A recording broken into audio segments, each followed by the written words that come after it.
வணக்கம். இந்த வீடியோ நவராத்திரி கொலு பொம்மைகள், நவராத்திரிக்காண்டி கொலு பொம்மைகள் வந்து தஞ்சாவூர் வெளியூர்லேருந்து வந்து ஆண்டாள் கோயிலில் வச்சு விற்பனை பண்ணுறாங்க. யார் வேணாலும் வந்து வாங்கிக்கலாம். கொலு பொம்மைகள் பூராமே எல்லாம் செட்டாக இருக்குது. இந்த கொலு பொம்மைகள் வாங்கி வீட்டில் கொலு வைக்கலாம்.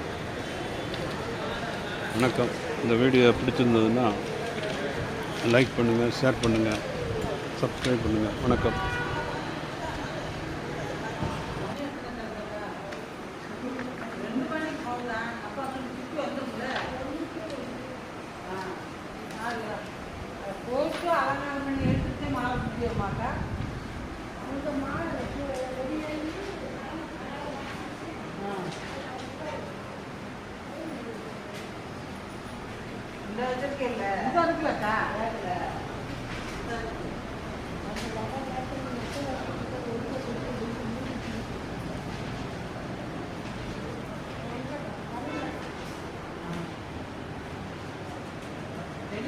அம்மாவுக்கு போட்டுட்டு அந்த மாலையை எடுத்து பூரக்குள்ள வச்சு ரதம் சுற்றி அப்படியே அந்த காரில் வச்சுருவாங்க.